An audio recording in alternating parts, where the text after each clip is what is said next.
நம்ம பூமியை மாதிரி 1300 பூமியை ஒன்றா சேர்த்து ஒரு கிரகத்துக்குள்ளே அடைக்கிறலாம் அப்படின்னு சொன்னால் உங்களால் நம்ப முடியுதா? அது என்ன கிரகம் அப்படின்னா, நம்ம சோலார் சிஸ்டத்திலேயே மிக பிரம்மாண்டமான கிரகமான ஜூபிட்டர் அப்படின்னு சொல்லப்படக்கூடிய வியாழன் கிரகம். இந்த கிரகம் நம்ம சூரியன்லேருந்து 5ஆவதாக இருக்குது. அப்படின்னா நம்ம பூமிக்கு அடுத்த கிரகத்துக்கு அடுத்த கிரகமாக இருக்குது. அதாவது நம்ம பூமியிலேருந்து 2ஆவதாக இருக்குது, சூரியன்லேருந்து 5ஆவதாக இருக்குது. இந்த ஜூபிட்டர் அப்படின்ற கிரகம் தான் நம்ம பூமியை ஒரு பாடி கார்டு மாதிரி பாதுகாத்துட்டு இருக்கு அப்படின்னு சொன்னால் உங்களால் நம்ப முடியுதா?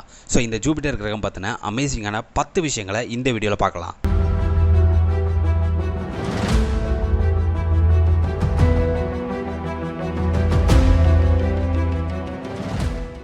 ஃபஸ்ட்டு ஃபேக்ட் என்ன அப்படின்னா, இந்த ஜூபிட்டர் கிரகம் தான் நம்ம சூரிய குடும்பத்திலேயே அதிவேகமாக தன்னைத்தானே சுற்றக்கூடிய ஒரே பிளானட். அதாவது பூமி தன்னைத்தானே ஒரு தடவை சுற்றிக்கிறதுக்கு 24 மணி நேரம் எடுத்துக்கிறது அப்படின்னு நம்ம எல்லாருக்குமே தெரியும்.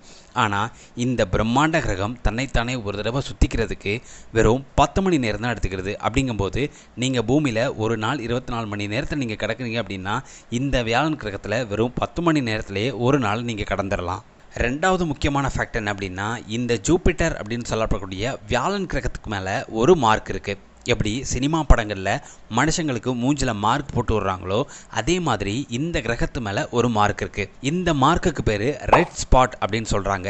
இந்த ரெட் ஸ்பாட் ஆனது மிக பிரம்மாண்டமாக இருக்கும். எவ்வளவு பிரம்மாண்டமாக இருக்கும் அப்படின்னா, நீங்கள் விண்வெளியில் இந்த கிரகத்தை எங்கேருந்து பார்த்தாலும் இந்த கிரகத்துடைய மூஞ்சில் ஒரு மார்க் போட்டு விட்டால் எப்படி இருக்குமோ, அந்த மாதிரி இந்த ரெட் ஸ்பாட் ஆனது மிக பிரம்மாண்டமாக நம்ம கண்ணுக்கு தெரியும். அது மட்டும் இல்லாமல் இந்த ரெட் ஸ்பாட்குள்ளே மட்டுமே 2லேருந்து 3 பூமியை ஃபிட் பண்ணிடலாம். அந்த அளவுக்கு மிக பிரம்மாண்டமானதாக இருக்கும் இந்த ரெட் ஸ்பாட் அப்படின்னு சொல்லப்படக்கூடிய வியாழன் கிரகத்துடைய மார்க். மூணாவது ஃபேக்ட் என்ன அப்படின்னா, இந்த ஜூபிட்டர் அப்படின்ற கிரகம் எப்படி உருவானுச்சு அப்படின்ற ஒரு இன்ட்ரெஸ்டிங்கான ஃபேக்ட் தான்.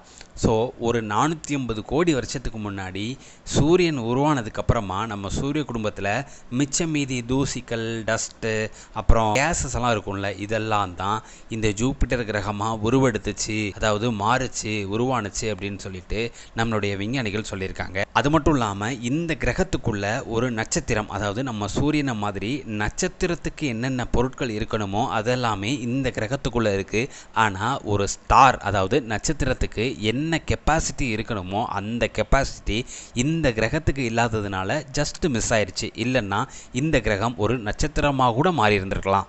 இப்போ இந்த ஜூபிட்டர் அப்படின்ற கிரகத்துடைய மைண்ட் வாய்ஸ் என்னவாக இருக்குன்னு கொஞ்சம் யோசிச்சு பாருங்களேன்.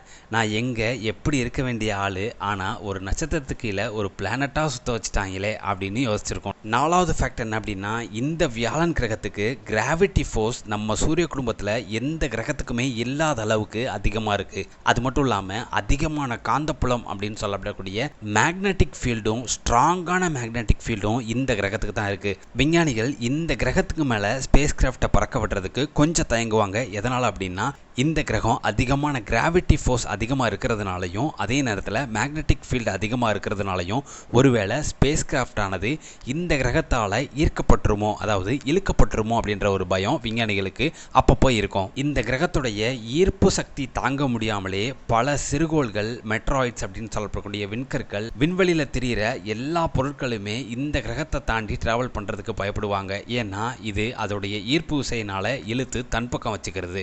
இப்படி சிறுகோள்களையும் விண்கற்களையும் இந்த கிரகம் அதிகமான ஈர்ப்பு விசையினால் தன் பக்கம் இழுத்து வச்சுக்கிறதுனால தான் விண்வெளியில் தெரிகிற சிறுகோள்கள், மெட்ராய்ட்ஸ் இதெல்லாமே பூமிக்கு வர்றது கொஞ்சம் தடுக்கப்படுது. ஸோ நம்ம வீடியோட ஆரம்பத்திலேயே சொல்லியிருந்தோம், இந்த கிரகம் தான் நம்ம பூமிக்கு ஒரு பாடி கார்டாக செயல்படுது அப்படின்னு சொல்லிட்டு. ஸோ இந்த ஒரு விஷயத்தினால தான் சிறுகோள்கள், விண்கற்கள் இந்த மாதிரி ஆபத்திலிருந்து பூமி அதிகமாக காப்பாற்றப்படுது.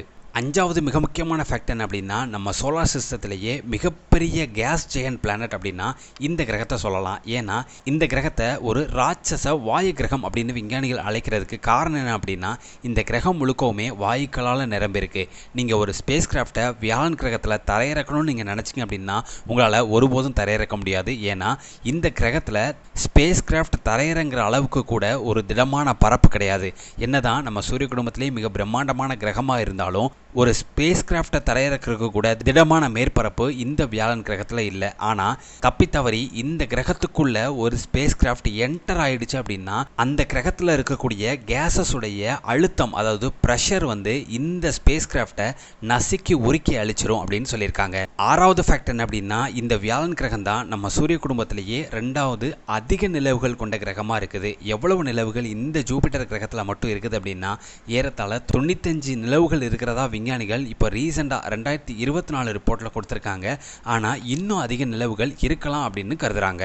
7வது ஃபேக்ட் என்ன அப்படின்னா, நம்ம பூமியில் காம்பஸ் அப்படின்னு சொல்லப்படக்கூடிய திசைக்காட்டிகளை பயன்படுத்துவோம்ல, இந்த திசைக்காட்டிகளை இந்த ஜூபிட்டர் அப்படின்ற கிரகத்தில் நீங்கள் யூஸ் பண்ணீங்க அப்படின்னா பூமியில் யூஸ் பண்ணுறதை விட 14 மடங்கு ஷார்ப்பாக காமிக்கும். அதுக்கு ரீசன் என்ன அப்படின்னா, பூமியில் இருக்கிற மேக்னெட்டிக் ஃபீல்டை விட, அதாவது காந்த புலத்தை விட 14 மடங்கு இந்த ஜூபிட்டர் அப்படின்ற கிரகத்தில் ரொம்ப அதிகமாக இருக்கும். 8வது ஃபேக்ட் என்ன அப்படின்னா, நம்ம சூரிய குடும்பத்திலேயே மிகப்பெரிய கிரகம்னா ஜூபிட்டர் தான். ஆனால் இந்த ஜூபிட்டரில் இருக்கிற நிலவும் கூட நம்ம சூரிய குடும்பத்தில் இருக்கிற நிலவுகளை விட மிகப்பெரிய நிலவா இருக்குது. அந்த நிலவுடைய பேர் என்ன அப்படின்னா கேனிமேட் அப்படின்னு சொல்லப்படக்கூடிய நிலவு தான். 9வது ஃபேக்ட் என்ன அப்படின்னா, இந்த கிரகத்தை முதல் முறையா பூமியிலிருந்து விண்வெளிக்கு போய் இந்த கிரகத்தை விசிட் பண்ண முதல் விண்கலம் அப்படின்னா நாசா விண்வெளி ஆராய்ச்சி மையத்துடைய பயணியர் 10 அப்படின்ற விண்கலம் தான். இந்த விண்கலத்தை 1972 மார்ச்சில் பூமியிலிருந்து விண்வெளிக்கு லான்ச் பண்ணி வச்சிருக்காங்க. ஏறத்தாழ 1.5 வருஷத்துக்கு மேலே விண்வெளியில் டிராவல் பண்ணி கடைசியாக 1973 டிசம்பரில் தான் இந்த கிரகத்தை போய் ரீச் பண்ணி இந்த பயணியர் 10 அப்படின்ற விண்கலமானது ஒரு மிகப்பெரிய சாதனையை படைச்சது. ஃபைனலி இந்த கிரகத்தை நம்ம பூமியிலிருந்து பார்க்க முடியுமா அப்படின்னு கேட்டிங்கன்னா, இன்ஃபேக்ட் ஒரு சின்ன பைனாகுலர் போதும் இந்த கிரகத்தை பார்க்க முடியும். ஏன்னா நம்ம ஸ்கைல 3வது பிரைட்டஸ்ட் ஆப்ஜெக்ட்னா இந்த கிரகத்தை, இந்த ஜூபிட்டர் கிரகத்தை சொல்லலாம். இந்த ஸ்பேஸ் அப்படின்றது அதிசயங்கள் கொட்டி கிடக்கிற ஒரு பேங்க் மாதிரி. ஸோ இதே மாதிரி பல சுவாரஸ்யமான விஷயங்களோட அடுத்த வீடியோவில் உங்களை சந்திக்கிறேன். அது வரைக்கும் நம்ம சேனலோட இணைந்திருங்க. தேங்க்யூ.